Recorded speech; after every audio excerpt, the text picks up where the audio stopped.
हाँ, आत्मीय भाइयों और बहनों प्रणाम।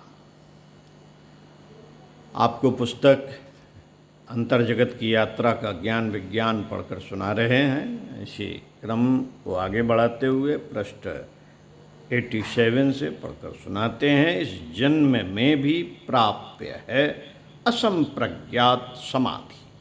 क्या है ये असंप्रज्ञात समाधि? इस बारे में पिछले वीडियो में हमने पढ़ा सुना जाना। आइए सुनते हैं। अंतर यात्रा के प्रयोगों को पूरे यत्न एवं गहराई के साथ अपनाने वाले साधकों ने न केवल बाह्य जीवन में बल्कि आंतरिक जीवन में परिष्कार इस कदर होता है कि दूर संवेदन पूर्वाभ्यास जैसे तथ्य उनकी जिंदगी का सहज हिस्सा बन जाते। बोध की सूक्ष्मता इस कदर बढ़ती है कि उनकी साधना के समय होने वाले अंतर्दर्शन में दिव्य लोकों का वैभव सहज झलकने लगता है। यहाँ तक कि अध्यात्म जगत की विभूतियों के रूप में लोक विख्यात महर्षियों के संकेत एवं संदेश स्वमेव प्राप्त होने लगते हैं। इस पथ पर चल रहे साधक अपने व्यवहारिक जीवन में पारस्परिक सामंजस्य संबंधों में सजल संवेदनाओं का विकास, कार्यकुशलता एवं कार्य क्षमता में अचरज करने जैसी प्रगति अनुभव करते हैं। तब और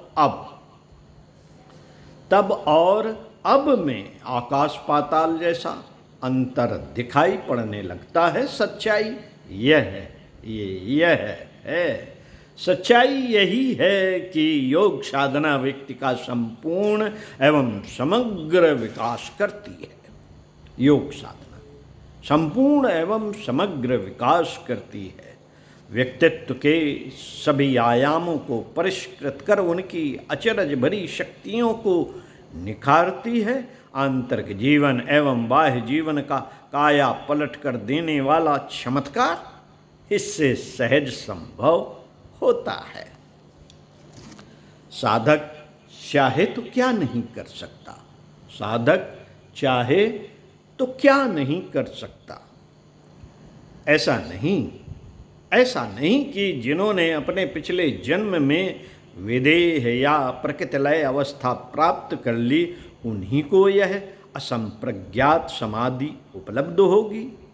संभावनाएं उनके लिए भी हैं जिन्होंने अभी इसी जन्म में अपनी साधना का प्रारंभ किया। उनके लिए भी संभावनाओं के द्वार खुले हैं, पर किस तरह?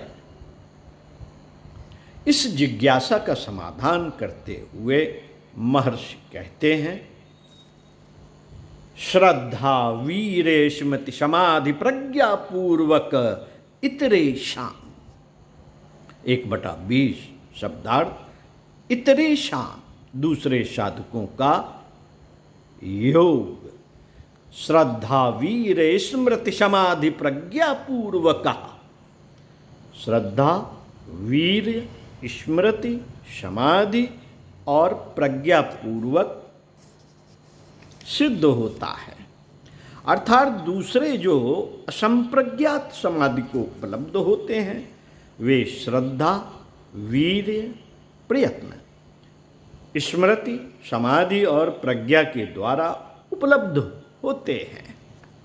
यह सूत्र महर्षि पतंजलि के सभी सूत्रों से कहीं अधिक मूल्यवान है। हालांकि दूसरों सूत्रों में भी गहरी चर्चा है, गहन चिंतन है।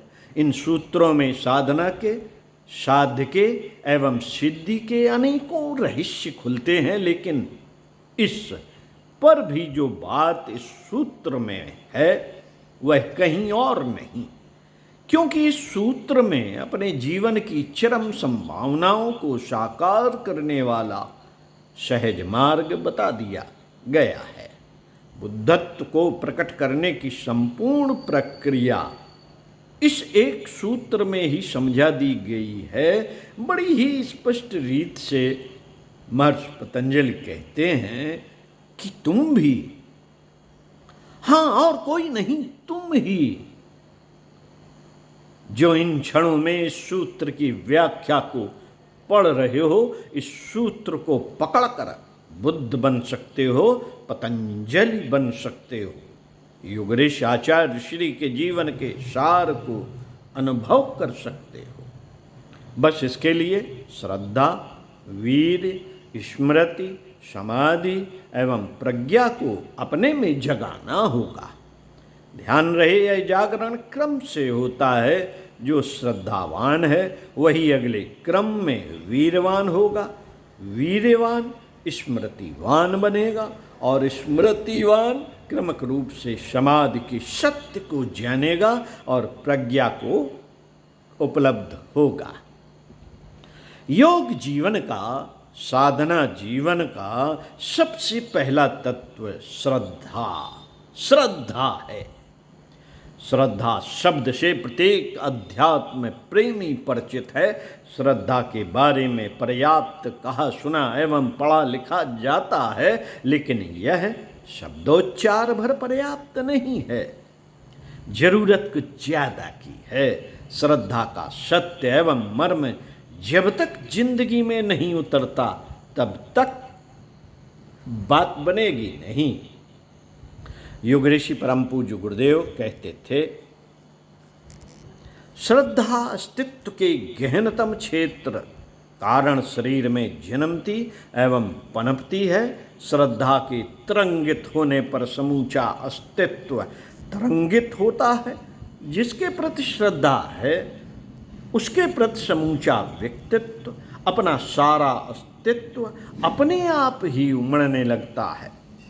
सार रूप में श्रद्धा का प्रारंभ समग्र समर्पण का प्रारंभ है। इसकी चरम परिणति में साधक का अस्तित्व स्वयं ही साध्य में विलीन हो जाता है। साधना के प्रति श्रद्धा का जन्म होते ही वीर अर्थात साहसिक प्रयत्न प्रारंभ हो जाते हैं। श्रद्धा हुई, इसकी पहचान भी यही है। निष्क्रिय, निखट्टी, निठल्ली, निष्क्रिय, निठल्ली एवं निकम्मी भावनाओं को कभी भी श्रद्धा का नाम नहीं दिया जा सकता। यदा कदा यह भी देखा जाता है कि श्रद्धा के नाम पर लोग अपने आलस्य को प्रश्रय देते हैं, पर यथार्थ स्थिति इसके विपरीत है। श्रद्धा व्यक्ति में चरम साहस को जन्म देती है। युग ऋषि परम पूज्य गुरुदेव के शब्दों में यह चरम साहस ही वीर है। गुरुदेव के अनुसार साधना के संदर्भ में वीर का सच्चा अर्थ यही है, जो परम साहसी नहीं है वह साधक नहीं हो सकता।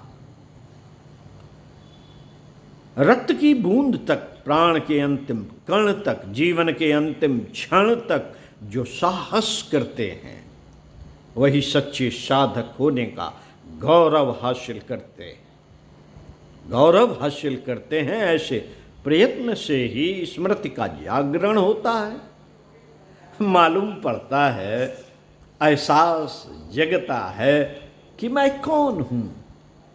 पहले यह स्मृति धुंधली हल्की होती है, परंतु साधक के साहसिक प्रयत्न ज्यों त्यों सघन होते जाते हैं, त्यों त्यों स्पष्ट रीत से स्मृति जगने लगती है। ध्यान रहे, स्मृति का अर्थ याददाश्त तक सिमटा नहीं। स्मृति का अर्थ तो होश जगाना है। स्वयं अपने बारे में सार्थक एहसास होना है। अस्तित्व की गहराइयों में अपने सच्चे स्वरूप की झलक मिलना है। यह झलक साधना को प्रगाढ़ करती है। साधक के प्रयत्नों में और भी तीव्रता एवं त्वरा पैदा होती है। स्मृति की झलकियों में जब मन तदाकार होने लगता है तब समाधि प्रस्फुटित होती है। यह भाव दशा है। जब साधक अपनी साधना में पूरी तरह डूब जाता है, साधक, साधना एवं साध्य तीनों आपस में घुल मिल जाते हैं। यहीं से जीवन रूपांतरित होना शुरू होता है। अंतरतम में बदलाव के स्वर फूटते हैं। समाधि में साधक की चेतना समग्र, संपूर्ण एवं प्रकाशित होती है और इसी बिंदु पर प्रज्ञा प्रकट होती है।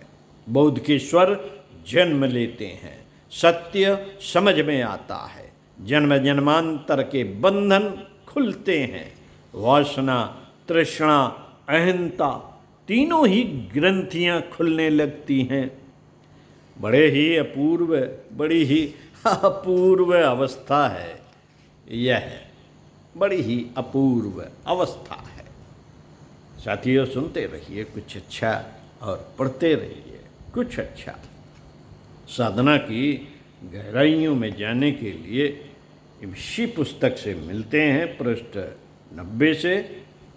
अगले वीडियो में विषय तीव्र प्रयासों से मिलेगी समाधि में सफलता। ओम शांति।